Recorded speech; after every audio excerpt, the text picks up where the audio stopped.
안녕하세요. 저는 현재 인천 하익동에 살고 있는 45살의 여성입니다. 지금으로부터 3년 전에 남편과 이혼 후 쭉 혼자 살고 있었고요. 요즘 이혼이 큰 흠도 아니고 주변에도 이혼한 사람을 어렵지 않게 찾을 수 있긴 하죠. 별 대수롭지 않게 툭툭 털어내고 새로운 출발이라고 생각하는 사람도 많고요. 하지만 저는 이혼하고 난 뒤 무척 힘들었습니다. 단지 이혼했다는 이유 하나만으로 가볍게 만남을 요구하는 사람들도 싫었고, 누군가를 만날 때마다 이혼의 이유가 뭔지 묻는 사람들도 지겨웠죠. 하지만 그 중에 가장 끔찍했던 것은 저 역시 이혼을 왜 했는지 도통 모르겠다는 거였어요. 몇 가지 문제가 있다는 건 인정했지만 남편과의 사이는 무척 좋았고 이혼을 할 거라는 상상조차 못했었기 때문이었습니다. 무엇보다 둘 중 누군가 이혼을 할 생각을 했다면 그건 제가 했어야 할 문제였죠. 헌데 막상 말을 꺼낸 건 남편이었어요. 여보, 우리 이혼하자. 나는 더는 이렇게 못 살겠어. 저는 처음에 제 귀를 의심했습니다. 그래서 어색하게 웃었죠. 갑자기 그게 무슨 말이야? 이혼? 지금 장난하는 거면 하나도 안 웃겨. 장난 아니야. 나 지금 진지하게 말하는 거야. 이혼해달라고. 더는 당신이랑 못 살겠어. 지금 그걸 말이라고 하는 거야? 도대체 이유가 뭔데? 남편은 대답이 없었고 그저 고개만 숙이고 있었습니다. 그래서 제가 되물었죠. 설마 우리 딸 때문이야? 아님 혹시 당신 전처랑 다시 만나? 그래서 지금 나한테 이러는 거야? 솔직히 말해. 뒤로 몰래 만났어? 그래, 어쩐지 딸이 자꾸 이혼하라고 하는 것도 그 여자가 우리 집 들락거릴 때 뭔가 이상하다고 생각은 했어. 설마 잤니? 그래? 뭐? 내가 미쳤어? 절대로 당신이 생각하는 그런 거 아니야. 나 그 여자한테 아무런 감정 없는 거 당신이 더 잘 알잖아. 이 선택은 온전히 우리 딸을 위해서 이러는 거야. 나도 많이 고민하고 말하는 거고. 물론 당신한테 미안하다고 생각해. 미안하다고 생각해? 미안하다고 생각해? 진심으로 그런 생각을 하면 딸 핑계로 이 상황 빠져나갈 생각하지 마. 결국 그 말이 그 말이잖아. 수아가 내가 싫다고 하는 거, 그리고 수아는 그 누구보다 친엄마랑 합치길 원하잖아. 당신 나랑 이혼하겠다는 게 그것 때문 아니야? 내가 계모라서? 그게 아니면 도대체 뭔데? 여보, 일단 내 말 좀 들어봐. 흥분 좀 가라앉혀. 내가 도대체 뭘 그렇게 잘못했니? 내가 수아한테 뭘 그렇게 못했어? 아님 당신한테 못했어? 마음에 안 드는 게 있으면 말을 해야 알지. 갑자기 이러는 법이 어딨냐고. 남편은 제 물음에 한숨을 푹 쉬더니 미안하다고 재차 말하더군요. 솔직히 우리 둘 사이는 아무 문제 없지. 근데 당신도 알잖아. 나한테 수아가 어떤 존재인지. 그런 애가 많이 힘들어하고 혼란스러워하고 있는 건 사실이고. 그래서 난 진짜 다른 이유 하나도 없이 오로지 수아를 위해서 이혼을 결심한 게 맞아. 여보, 나 진심으로 말하는 거야. 당신이 원하면 내가 가진 모든 거 줄 거야. 재산, 이 집 다. 지금 내가 돈 때문에 이런다고 생각하는 거야? 아닌 거 알아. 알지만 그만큼 미안해서 그래. 제발 내 진심을 좀 알아주라. 어? 나중에 다 말해줄게. 여보, 나 한 번만 믿어줘. 최대한 빨리 끝내고. 미친놈. 그래, 잘 먹고 잘 살아. 전처랑 바람나서 나간다는 말을 그렇게 고급스럽게 할 수 있는 사람인진 몰랐네. 나쁜 새끼. 언젠 나한테 죽어서도 은혜 갚는다더니. 진짜 아니라고. 나 정말로 그 여자랑 다시 잘할 마음 없어. 이건 믿어줘. 당신이 더 잘 알잖아. 나랑 전처 사이가 어땠는지. 그리고 수아가 나한테 얼마나 중요한 아이인지. 사실 남편과 저는 둘 다 이혼 경험이 있었습니다. 저의 경우에는 전 남편의 잦은 음주와 폭력성 때문에 이혼을 했고, 남편은 전처가 이상한 종교에 빠져서 이혼을 했다고 들었죠. 이혼을 결심한 게 종교 때문이긴 해도 직접적인 원인은 둘 사이에 태어난 딸을 위해서라고 알고 있었습니다. 저와 만남을 이어가기 시작할 때도 그 사람은 늘 딸이 우선이었고 그만큼 가정적인 사람이라 재혼을 결심하기도 했었죠. 그래서 저는 이혼을 할 당시에 남편의 말이 진실이라고 믿으려고 애를 썼습니다. 진심으로 딸 때문에 이혼을 했다고 말이죠. 그런데 이혼하자마자 바로 전처와 살림을 차렸다는 소식에 충격을 받았던 겁니다. 도대체 어디서부터 뭐가 잘못된 것일까? 저는 혼자서 수없이 생각하고 또 생각했었어요. 그리고 이윽고 결론이 내려졌죠. 바로 공동 육아부터 모든 게 시작되었다는 걸 말입니다. 남편이 전처와 이혼한 뒤에 가장 힘들어했던 것은 바로 딸의 양육권을 가지고 오지 못했다는 거였어요. 남편은 무척이나 힘들어했고 제 앞에서 눈물까지 보이곤 했었죠. 오늘도 안 보여줬어. 우리 딸 안 보여줬다고. 법원에 이행명령 신청을 해도 소용이 없어. 몸이 안 좋다면서 그냥 약속 시간을 어겼다고. 분명 오늘 만나도 된다고 해놓고 일부러 그런 거야. 그 악마 같은 여자가 날 괴롭히려고. 우리 수아 잘못되면 어쩌지? 여보, 그래도 친엄마가 딸한테 무슨 짓을 하겠어? 너무 걱정 마. 그 여잔 하고도 남아. 정신이 미친 여자니까. 나쁜 생각만 하지 마. 이혼할 무렵에는 종교에서 탈퇴했다고 했었잖아. 그게 다 양육권 때문이지. 그것 때문에 탈퇴한 척하는 게 뻔해. 그 미친 여잔 절대로 그렇게 쉽게 탈퇴하지 않았을 거라는 거 누구보다 내가 더 잘 알아. 나라고 이혼할 때 그냥 했겠어? 설득도 하고 애원도 하고 별짓을 다 해도 못 끊어낸 게 그 종교야. 애초에 내가 좀 더 빨리 이혼했더라면, 하다못해서 내가 제대로 된 직업만 있었다면 이렇게 양육권을 빼앗겼을 리가 없는데, 이게 다 멍청하고 무능한 내 탓이야, 내 탓. 저와 진지하게 만날 당시에 남편은 무직 상태에 가까웠고 가끔씩 일용직을 전전하고 있었습니다.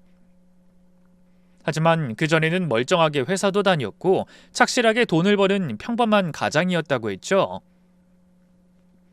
그런데 전처가 사이비 종교에 빠져서 빚까지 내어 돈을 갖다 바치면서 문제가 생기기 시작했다고 합니다. 월급 통장과 생활비 전부를 전처에게 맡긴 뒤 용돈을 받아 쓰던 남편은 그 사실을 늦게 인지했고 모든 걸 알아차렸을 때는 돌이킬 수 없을 지경이 된 거죠. 그때 당시를 이야기해 줄 때마다 남편은 마치 균열이 일어난 댐 앞에 발이 묶인 채 서 있는 기분이었다고 했습니다. 아파트 담보로 받은 대출금, 카드, 각종 관리비와 체납된 세금까지 한 방에 터졌고 그렇게 남편은 직장도 잃고 신용까지도 잃게 된 거였고요. 그러다 제 도움을 받아 개인 회생을 신청할 수 있었고 점차 안정적으로 살 수 있게 된 거죠. 그래서인지 남편은 저를 늘 구세주라고 생각하며 고마워했습니다. 이렇게 딸이 보고 싶다고 우는 것도 사실 당신 아니었으면 상상도 못했지. 매일 빚에 쫓겨서 허덕이다가 이제 숨 좀 쉬어지니까 이런 말도 할 수 있는 거고. 나 진짜 당신한테 잘할 거야. 혹시나 내가 죽더라도 당신한텐 무조건 은혜 갚아. 무슨 그런 말을 해. 죽긴 왜 죽어. 말이 그렇다는 거지.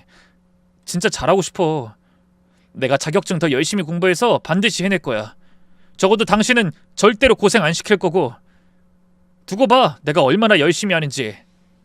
됐어, 천천히 해, 천천히. 당신 그렇게까지 말 안 해도 노력하는 거 아니까. 제 말에 남편은 눈물을 뚝뚝 흘리더군요. 내가 진짜 복은 다 받았지. 당신 만나서 나 지금까지 안 죽고 버티고 있는 거야. 당신은 천국에서 우리 엄마가 보내준 사람이 확실해. 남편은 정말로 필사적으로 노력했어요. 평생을 회사원으로 살았던 남편이었지만 저와의 안정적인 노후를 위해서 기술을 배우겠다고 나서더군요. 실제로 다양한 자격증을 취득하게 되었죠. 지게차 운전 기능사를 시작으로 목표였던 크레인 기사 자격증까지 땄던 겁니다. 크레인 기사라는 게 늘 일정한 수익이 있는 건 아니었지만 일이 많을 때는 고수익을 얻을 수 있는 직업이기도 했죠. 기본적으로 제 월급의 4배를 훌쩍 넘기까지 했으니까요. 거기다가 성실함까지 가지고 있었으니 저는 한 번도 남편이 노는 것을 본 적이 없었을 정도였습니다.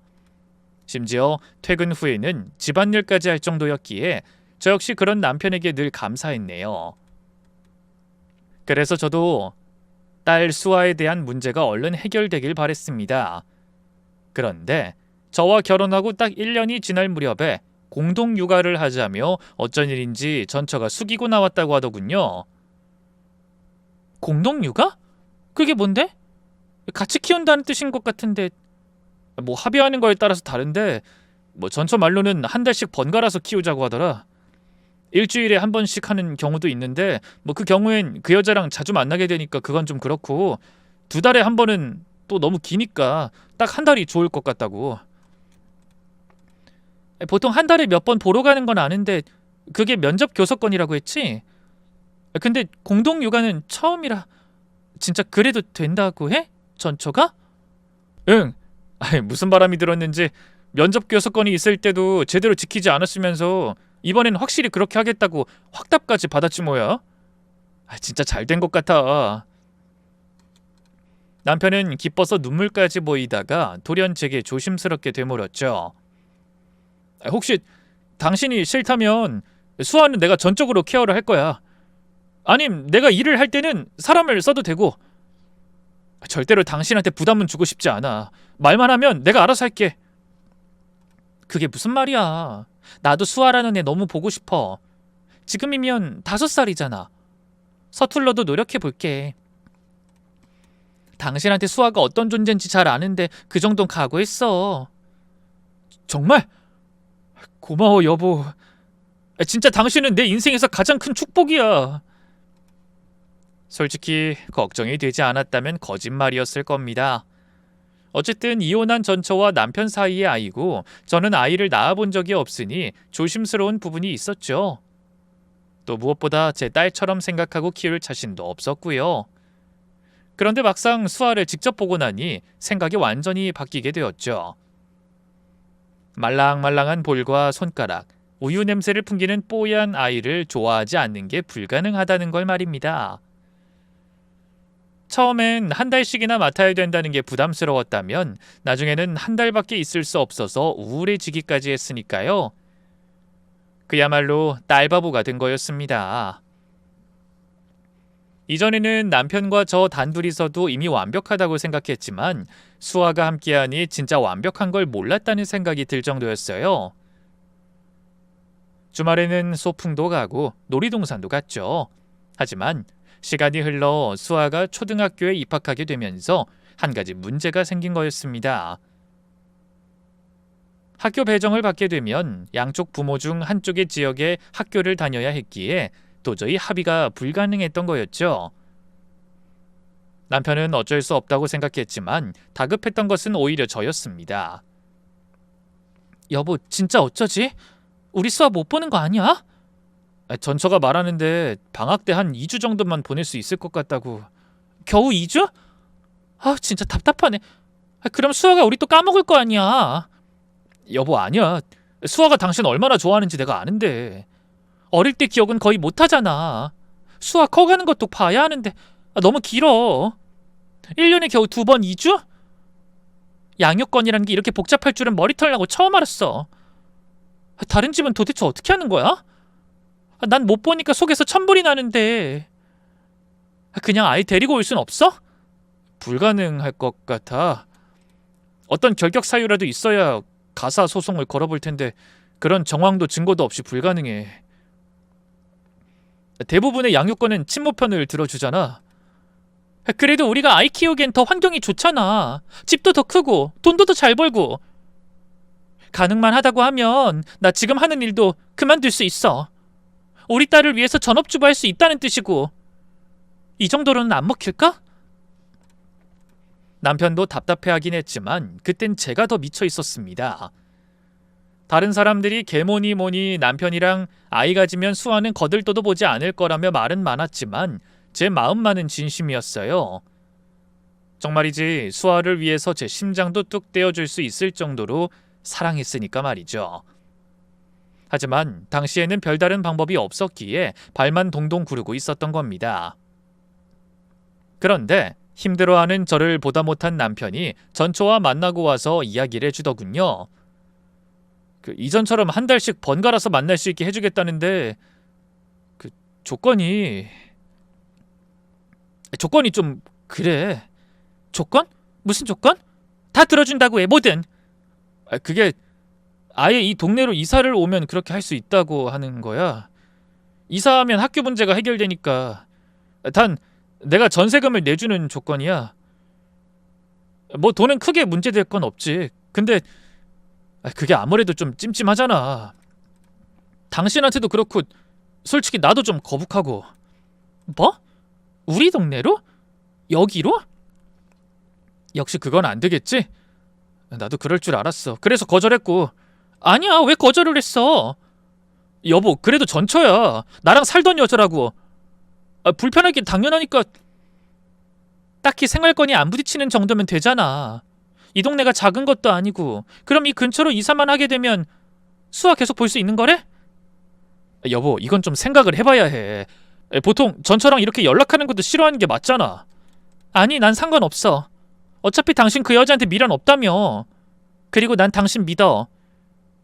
우리 다른 건 생각 말고 우리 수아만 생각하자. 나 수아랑 더는 못 떨어져. 당시 남편은 그 조건을 받아들이고 싶어 하지 않았습니다. 실은 저 역시도 그리 유쾌한 일은 아니었고요. 어떤 여자가 자기 남편이 전처와 자주 연락하고 만나는 걸 좋아할까요? 당연히 저도 신경 쓰이고 불쾌했었죠. 그럼에도 수아일 때문이었기에 제가 다 참고 버텼던 겁니다. 그리고 진심으로 남편을 믿기도 했기에 가능했던 거였고요. 남편은 제가 전 남편의 음주 문제로 많이 힘들어했다는 걸 알고 가끔 마시던 술도 아예 끊어버렸던 사람이었습니다. 상대가 좋아하는 것을 해주는 것보다 상대가 싫어하는 걸 안 하는 게 더 중요하다고 습관처럼 말하곤 했고요. 그런 사람이라서 믿지 않는 게 더 어려울 정도였죠. 어쨌든 그렇게 돈까지 들여서 이사까지 시켰고 우린 이전과 다름없이 잘 지낼 수 있었습니다. 하지만 너무나 견고하고 행복했던 생활은 그리 오래가지 못했죠. 바로 전처와 너무 가까워졌기 때문이었습니다. 몇 년은 그냥 지냈지만 어느 순간부터 수시로 전화를 해서 이것저것 지시를 하더군요. 저번에 보니까 그 집만 가면 학습지고 학원 숙제고 아무것도 안 하던데 친모가 아니라서 그런지 애 교육엔 아예 손을 놓은 건가요? 노는 게 전부가 아니라는 거 몰라요? 네? 그게 무슨 말씀인지... 저는 학습지를 하는 걸 아예 몰랐고... 어련히 하지 않을까 생각은 하셔야죠. 우리 애 이제 마냥 어린애 아니거든요? 다른 사람들은 선행학습이다 조기 유학이다 그렇게 미래를 대비하는데 당연히 공부를 시작할 거라는 건 자각을 하셨어야죠. 이래서 계모들이 욕먹는 거예요. 아세요? 일단은 알겠는데 제가 지금 회사에 있어서 나중에 말씀을... 이러니까 맞벌이 가정의 아이들이 행복하지 않다는 거죠. 이봐요. 세상에 두 마리 토끼를 잡을 순 없어요. 저희 딸 말로만 소중하다고 하지 말고 제발 친딸이라고 생각하고 제대로 좀 케어해주세요. 애가 그 집만 다녀오면 반병신이 되어서 오니까 하는 말이에요. 저기 이봐요. 말씀이 너무 거친 거 아닌가요? 애한테 반병신이라니. 나는 말만 하는 거죠. 실제로 멍청하게 키우고 있는 건 그쪽이고요. 저도 이혼한 남편과 재혼한 여자랑 통화하고 싶은 마음 한 톨도 없어요. 근데 오죽 답답하면 이러겠어요? 제발 제대로 좀 시키세요. 놀러만 다니는 게 좋은 부모가 아니니까 아시겠어요? 하지만 아이 정서 발달을 통해서 말이 좋아서 정서 발달이지 솔직히 그냥 노는 거잖아요. 나중에 커서 평범한 성적 받아서 아무 대학이나 들어가는 것보단 한 살이라도 어릴 때 제대로 가르치는 게 애를 위해선 더 좋지 않나요? 당장 예쁘고 어리다고 물고 빨고 해도 결국 부모란 미래까지 봐야 하는 사람이고요. 지금 당장 노는 거 좋다고 게임 시키고 손에 휴대폰 쥐어주는 부모가 좋은 부모인지 양심에 손을 얹고 생각을 해보세요. 남의 딸이면 조심스럽기라도 해야지. 에이. 기분이 나쁘긴 했지만 따지고 보면 틀린 말도 아니니 저는 그 여자가 시키는 것처럼 수아와 함께할 때 공부도 병행하곤 했습니다. 무조건 하라고 하는 게 아니라 제가 곁에 있으면서 하나하나 가르쳤죠. 수아도 초반에 열심히는 따라오려고 했지만 문제는 그 양이었어요. 누가 봐도 벅찰 정도로 많은 숙제와 학습지를 보고 저조차도 경악하곤 했으니까 말이죠. 문제는 몇 달 동안 내리 반복되니 딸이 저희 집에 오는 걸 이전처럼 좋아하지 않았다는 겁니다. 나 엄마한테 가면 안 돼? 아줌마랑 있는 거 싫은데. 뭐? 혹시 학습지 때문에 그래? 미안해. 근데 아줌마도 어쩔 수가 없어. 일단 해놓고 나서 우리 다음 주에 쉴 때 놀이공원 가자.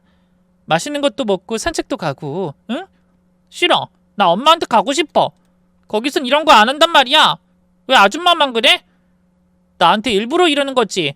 나 싫어서 내쫓으려고. 그게 무슨 말이야?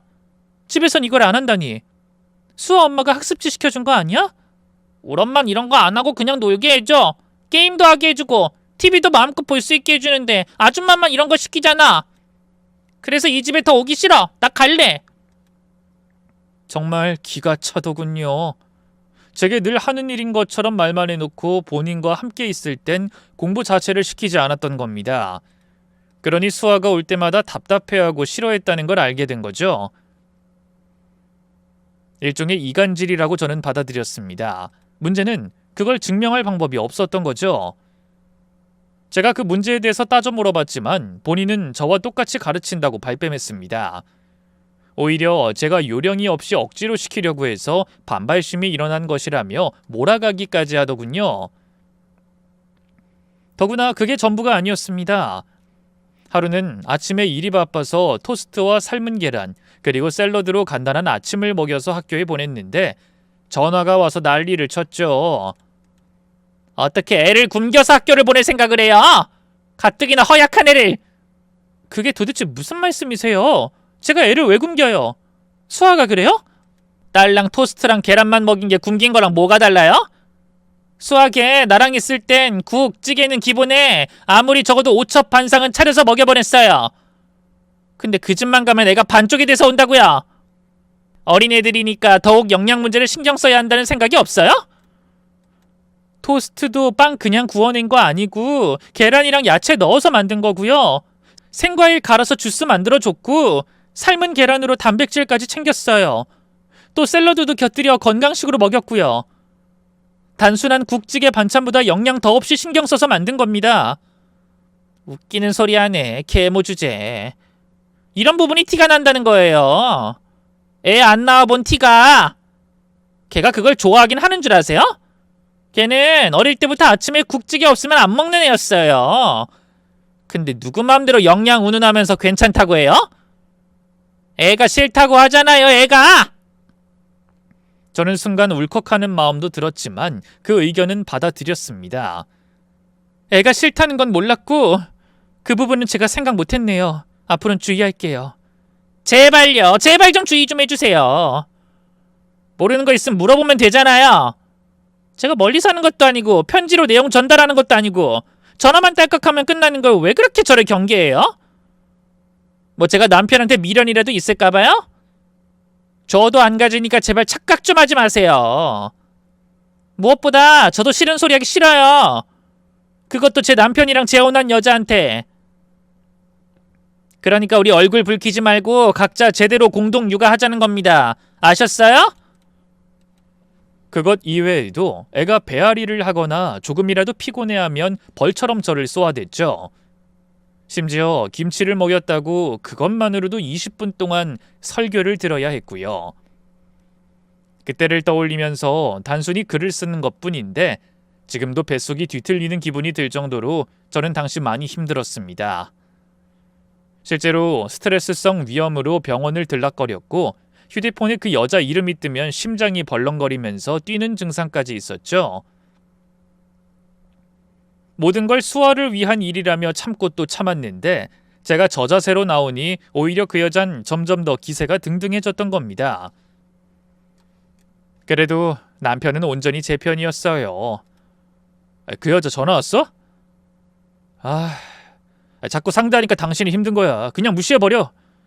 수신을 아예 차단해버리든가 오면 전화를 끊어버리든가. 그래도 수아 친엄마인데 내가 어떻게 무시를 할 수가 있어. 적어도 나보다 잘할 거고 수아를 위해서라도 좀 가까이 지내는 게 맞잖아.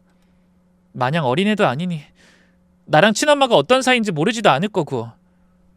그러니까 최대한 좋게 해. 그래, 뭐 당신 말처럼 수아도 이제 다 알아. 엄마 아빠가 이혼한 것도 당신이랑 내가 재혼한 것도. 근데 좋게는 아니야. 애초에 당신이 눈치 보면서 그 악마 같은 여자 말 듣고 있는 게 답답한 거야.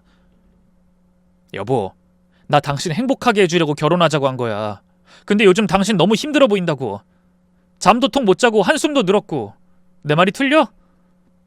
애 키우면 다 힘들지. 그래도 수아 있으면 난 됐어. 이걸로도 충분해. 나 진짜 괜찮다니까. 아우, 진짜 당신도 고집 정말 세다. 그래도 무슨 문제 있으면 바로 말해. 어? 나한테 무조건 말하는 거야. 약속해. 너는 그 여자한테 휘둘리지 않겠다고. 알았어, 약속해. 됐지? 사실 남편은 저와 전처의 사이에 무슨 대화가 오갔는지 아무것도 몰랐습니다. 그저 아는 것이라고는 자주 전화가 와서 쓸데없는 잔소리를 한다는 것과 제가 위장약을 달고 살게 된 게 스트레스 때문이라는 게 전부였죠. 당연히 제가 말을 일부러 안 한 거였고요. 애초에 제가 전철에 가까이 살게 하자고 고집을 피웠기에 시작된 일이었습니다. 그러니 사소한 문제로 쓸데없는 분란을 일으키고 싶지 않았어요. 또 괜히 말을 했다가 싸움이라도 나면 수아가 힘들어할 게 뻔했기 때문이었죠. 안 그래도 이혼한 엄마 아빠 집을 오가며 힘들고 혼란스러울 아이에게 더 상처 주기 싫었거든요. 그런데 수아가 약점이라는 걸 눈치챈 건지 전철은 저를 더 괴롭히기 시작했다는 겁니다. 한 번은 수아가 욕실에서 목욕을 하다가 미끄러진 적이 있었는데 당연히 전화가 왔죠. 아무리 맞벌이라고 하더라도 화장실이 미끄럽지 않게 관리하는 건 주부가 할 역할 아닌가요? 우리 애가 머리라도 크게 다쳤으면 어쩌려고 그래요?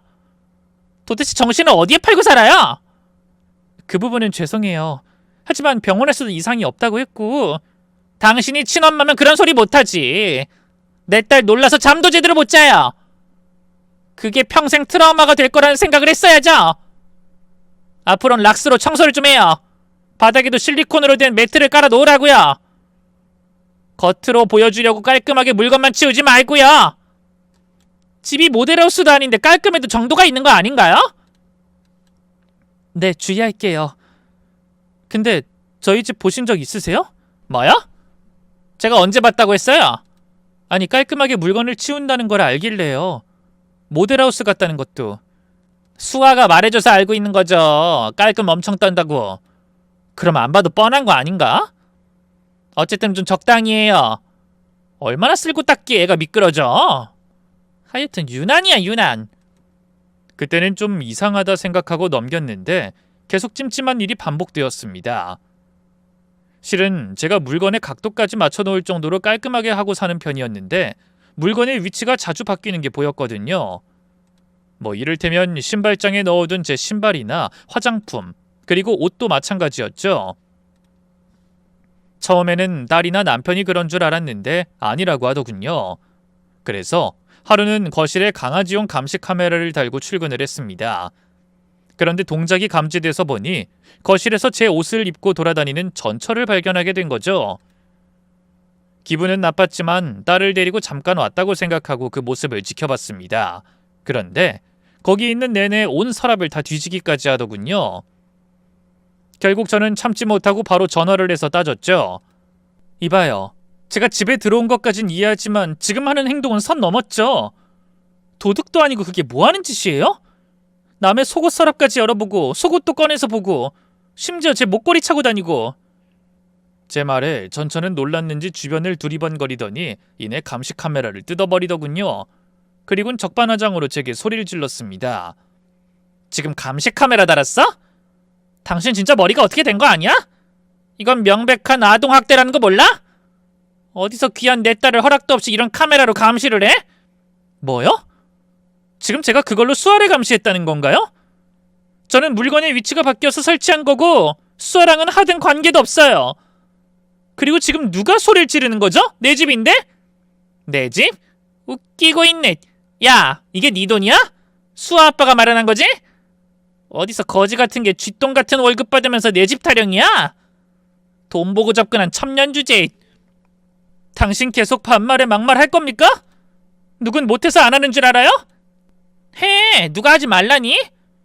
내가 물건을 훔친 것도 아니고 혹시나 위험한 게 있는지 우리 딸이 저번처럼 다치진 않을지 몰라서 집 좀 방문해서 이것저것 만진 건데 그걸로 파르르 떨면서 지랄 연병을 하네. 아이고, 너 정신과 치료나 받아봐. 애초에 감시 카메라 설치하는 것들 중에 정상적인 것들은 없지. 이건 내가 알아서 버릴 테니까 앞으로 이런 짓 하면 2번 다신 수아 못 볼 줄 알아. 알았니? 내가 이런 집에 우리 수아 보낼 것 같아? 이봐요, 지금 협박해요? 그래, 협박이다. 어쩔 건데? 쪼르르 남편한테 이르시게? 어디 마음대로 해봐. 난 어차피 이 꼴 저 꼴 안 보면서 살면 좋아. 우리 딸이랑 단둘이 살아도 아무 문제 없으니까. 뭐 원하면 지금이라도 당장 해줘? 수아 데리고 아예 사라져 줄까? 확실히 저는 그 관계에 있어서 절대로 갑이 될 순 없었습니다. 절대적인 의리며 더 나아가서는 병정까지 내려갔죠. 양육권을 가진 그 여자의 심기를 거스를 수 없었기에 뭐든 참아야 했고 그 뒤로도 종종 저희 집을 제 집처럼 드나드는 걸 내버려둬야 했네요. 당연히 이런 부분도 남편에게는 함구했습니다. 어쩐지 제가 힘들다고 하는 순간 공동육아를 포기할 거라는 확신이 들었거든요. 그건 저를 더 사랑한다는 그런 의미기보다는 일종의 책임감이라고 볼 수 있었습니다. 남편이 인생에서 가장 힘든 순간 도왔던 사람이 바로 저였기에 공동육아를 하는 것보다 저를 우선해 둘 게 뻔했죠. 본인은 따로 일주일에 몇 회 정도의 면접 교섭권을 대신 쓰려고 했을 테고요.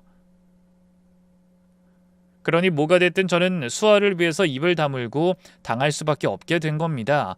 하지만 정작 저를 가장 힘들게 한 것은 사실상 따로 있었어요. 바로 제가 그토록 사랑했던 수아의 변화였죠. 아줌마가 그냥 아빠랑 이혼해주면 안 되는 거야? 수아야, 갑자기 그게 무슨 말이야? 아줌마 너무 놀랐어. 도대체 왜 그런 생각을 하는 건지 아줌마한테 말해줄 수 있을까? 내가 뭘 잘못했니? 그야 엄마가 자꾸 아줌마 때문에 울잖아. 아줌마만 아니었으면 우리 아빠랑 엄마는 잘 살았을 거고 우리 엄마도 그렇게 힘들어하지 않았어.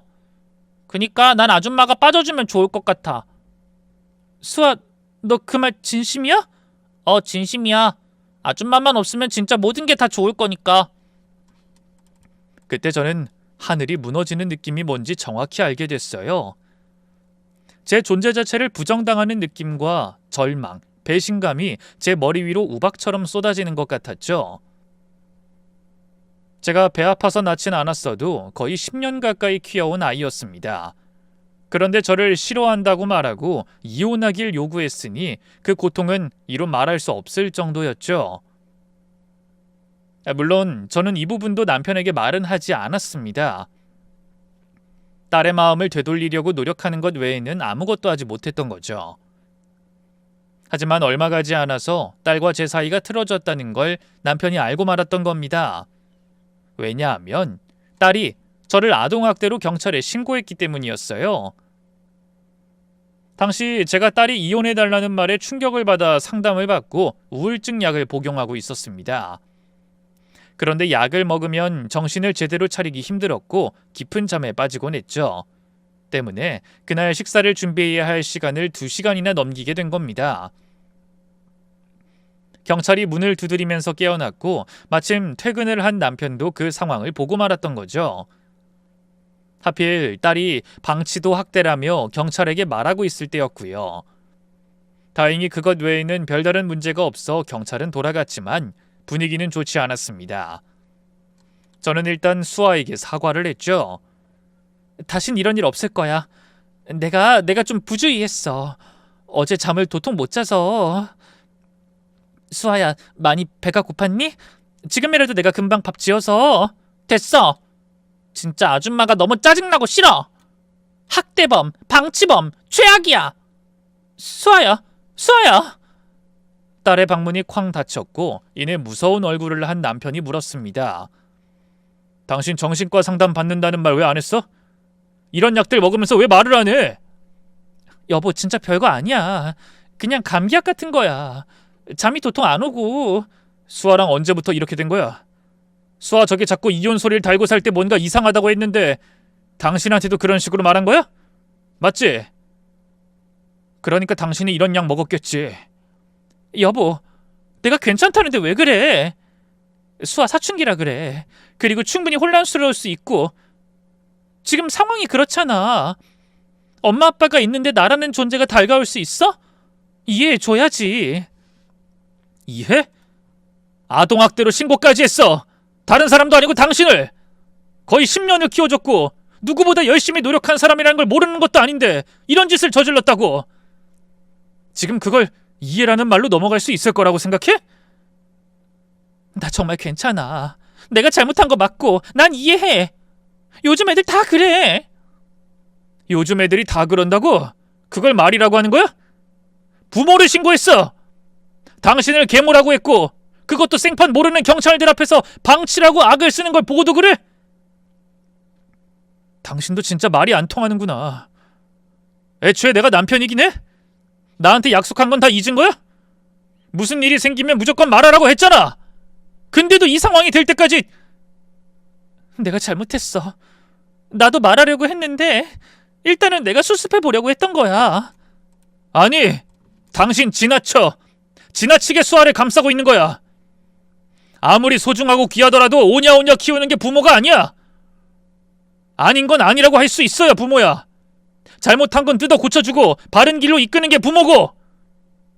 수아가 이번 일은 잘못했다는 거 몰라? 남편은 당장이라도 수아를 혼낼 사람처럼 벌떡 일어났고 저는 그 사람을 말렸죠. 그러지 마. 왜 그래? 애 무서워할 거야. 놔! 당신이 못하면 내가 해! 그날 남편은 정말 맥까지 들었습니다. 나중에 눈이 퉁퉁 불어서 울다 지쳐 잠든 딸을 보며 저는 숨죽여 울어야 했고요. 그리고 그 뒤는 지옥에 가까웠죠. 남편과 딸은 매번 싸우고 딸은 그걸 모두 제 탓으로 돌리는 쳇바퀴 같은 지옥이었습니다. 남편이 엄격하게 훈육할 때마다 한 걸음씩 저와 딸이 멀어지는 걸 느끼면서 더없이 크게 아팠죠. 헌데 그런 와중에 남편이 앞서 말했던 것처럼 대뜸 이혼을 요구했던 겁니다. 더구나 모든 게 딸을 위해서라고 말했으면서 전처와는 아무런 관계가 없는 것처럼 굴었던 주제에 바로 살림을 합치기까지 했으니 배신감은 상상을 초월할 정도로 컸고요. 실제로 모든 재산을 다 제게 넘기는 조건에 유리한 이혼이었지만 저는 그걸로 상처가 치유되진 않았습니다.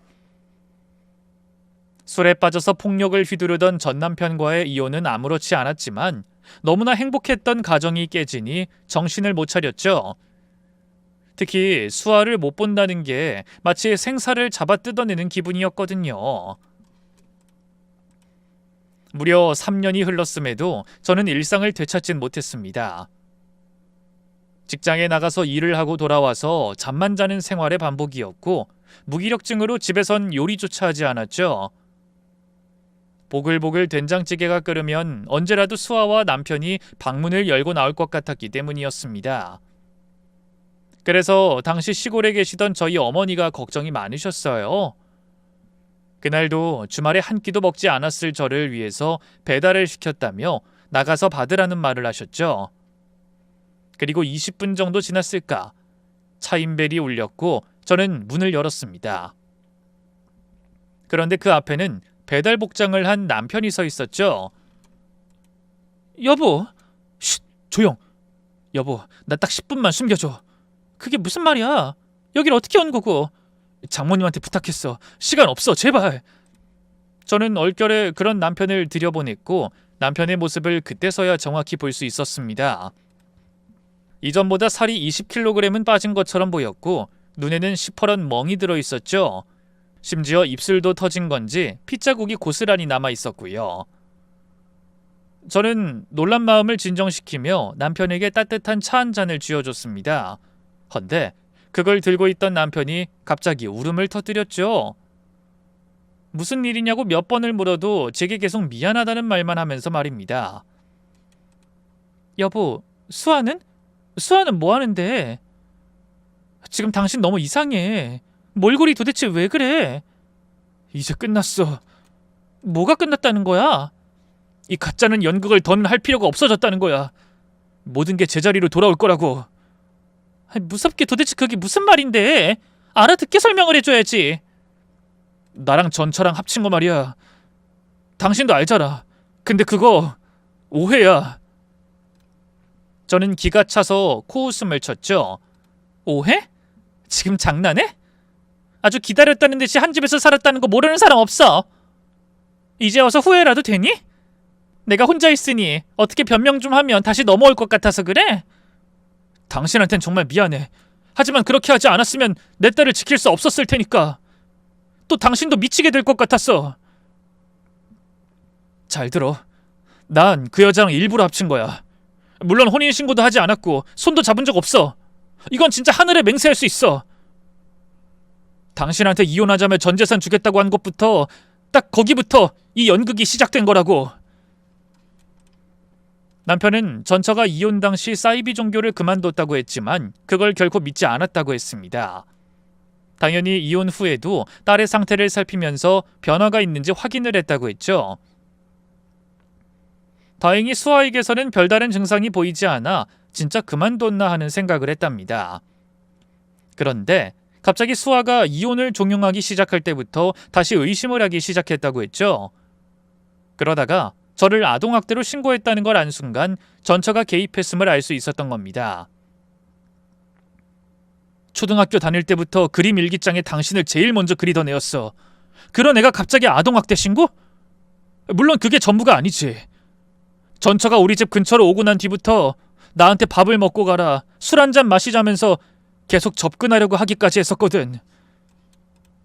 그게 무슨 말이야? 그 여자가 당신을 유혹했다는 거야?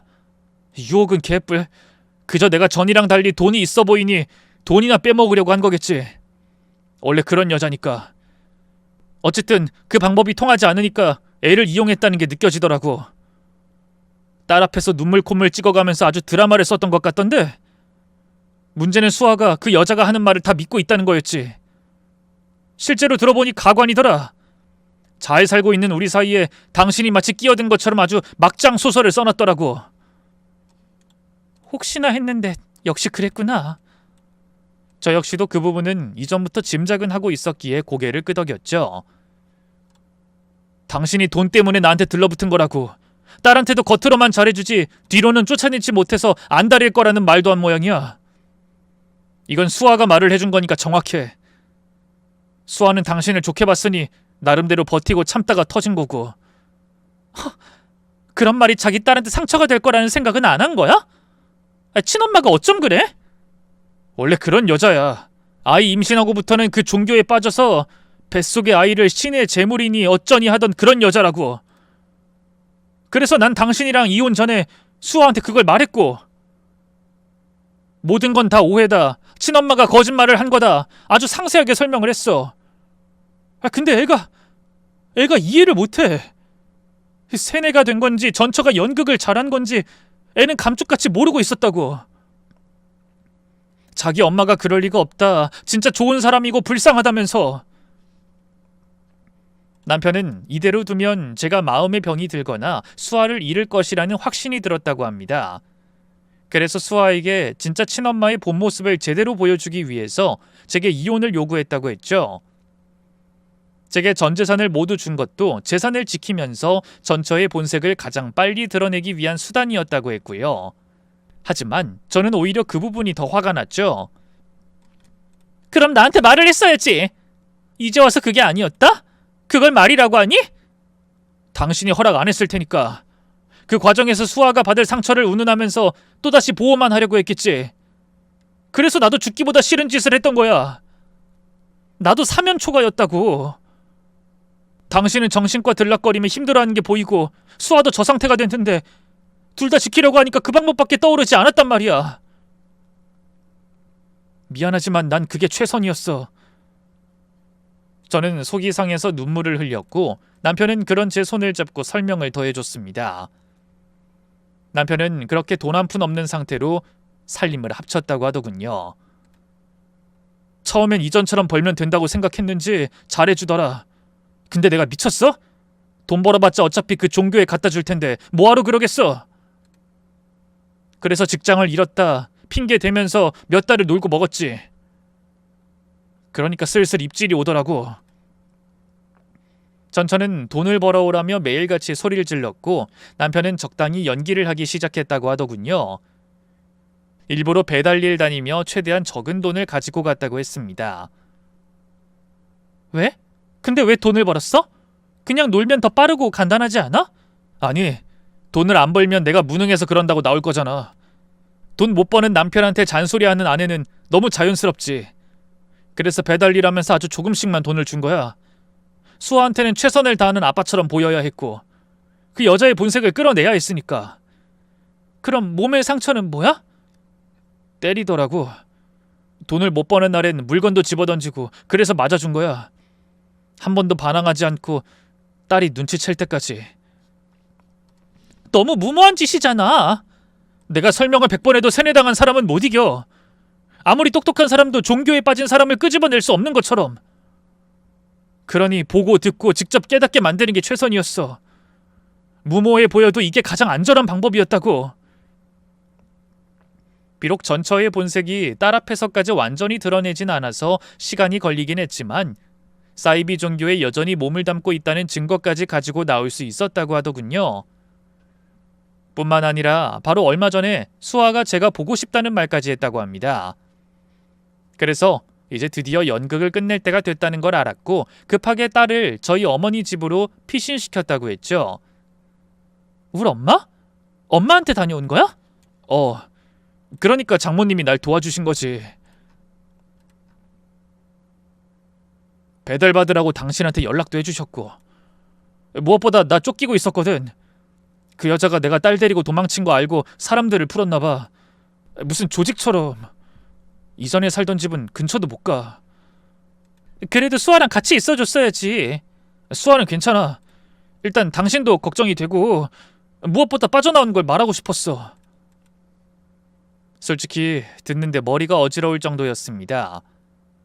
딸이 세뇌되었다고 판단하고 그 집에 들어가서 딸이 현실을 마주하게 만든다는 구성 자체가 기가 찼죠. 물론 효과가 있긴 했겠지만 그럼에도 쉽사리 잘했다는 말은 나오지 않더군요.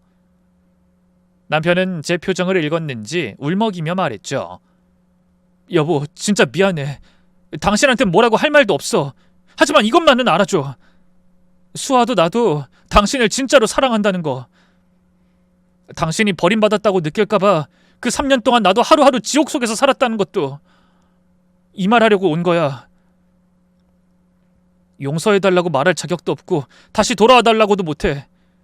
내 주제 욕심낼 수 없는 거 알아. 그래도 억울했어. 남편은 가슴을 치면서 울었고 저는 차마 그 모습을 볼 수 없어 고개를 돌렸죠. 솔직히 잘 왔다. 난 괜찮다고 말하고 싶었지만 쉽게 입 밖으로 꺼낼 수가 없었습니다. 남편의 말이 사실이라면 남편도 수아도 모든 힘든 시간을 보냈겠지만 저 역시 지난 3년의 시간 동안 너무 힘들었기에 바로 용서가 되진 않았거든요. 대신 저는 남편과 수아가 살 공간을 마련해 주기로 했습니다. 이혼 과정에서 제가 너무 과하게 재산을 다 받기도 했고 다시 제대로 살려면 집이라도 하나 있어야 했으니까 말이죠. 그나마 다행인 것은 남편이 가져온 증거 덕분에 수아의 양육권자가 바뀌게 되었다는 거였습니다. 또한 수아가 만으로 13세가 넘었기에 아이의 의견도 적극적으로 수용하여 판단할 수 있었던 거고요. 그러다 올해 1월에 수아를 다시 보게 됐죠. 못 본 사이에 훌쩍 자랐긴 했지만 한눈에 저는 수아라는 걸 알았어요. 아줌마 맞지? 딸은 다가오다가 멈칫하더니 그 자리에서 눈물을 뚝뚝 흘리며 말하더군요. 미안해. 내가 정말 미안해. 아줌마한테 그런 못된 짓이나 하고 그래서 내가 벌 받았나 봐. 정말로 미안해 아줌마. 죄송합니다. 저를 싫다고 말하던 단호한 눈빛, 원망 어린 눈으로 노려보던 순간 제 앞에서 방문을 쾅 하고 닫던 모든 게 머릿속에서 스쳐 지나갔습니다. 하지만 결국 제품에 처음으로 와락하고 안기던 어린 수아의 모습이 고정되었고 저도 모르게 몸이 먼저 나갔죠. 저는 수아를 끌어안고 엉엉 울기 시작했습니다. 수아도 그 곁에 있던 남편도 울었고요. 그리고 마침내 저는 인정해야 했습니다. 저는 누가 뭐라고 해도 수아의 엄마라는 걸 말이죠. 그렇게 저희는 얼마 전 다시 살림을 합쳤습니다. 솔직히 지금도 약간은 두렵습니다. 아무리 노력해도 계모라는 말의 그림자에서 완전히 벗어나지 못할 수도 있다는 생각 때문이죠. 그래도 이번엔 도망치지 않기로 했죠. 더는 무조건 감싸며 입을 닫지 않을 거고요. 만약 전처가 다시 나타나 또 한 번의 위기가 찾아온다 해도 이젠 바보처럼 당하지 않으려 합니다. 그 과정에서 딸이 또다시 상처를 입는 일이 생기더라도 그 상처를 이겨낼 수 있는 힘을 키워주는 사람이 되려고 다짐했죠. 전정이라는 말이 있더군요. 이 전정이란 나무의 가지나 줄기를 잘라내어 다음 해 결실을 돕기 위한 작업을 뜻합니다. 즉, 과감히 잘라내고 고통을 이겨내면 더 좋은 열매를 맺는다는 거죠. 아마 그 부분에서는 사람도 마찬가지일 겁니다. 바르게 성장하기 위해서 고통을 감수하고 잘라내야 할 것은 잘라내야 비로소 더 크게 자랄 수 있을 테니까요. 이번 일로 확실히 깨달았으니 조금 더 좋은 엄마가 되어줄 수 있겠죠. 끝으로 초보 엄마인 제가 앞으로 잘할 수 있도록 응원 부탁드리며 이 사연을 듣는 저와 비슷한 사람도 용기를 가지고 올바른 전정이 시작되길 바랍니다. 오늘 하루도 고생 많으셨습니다.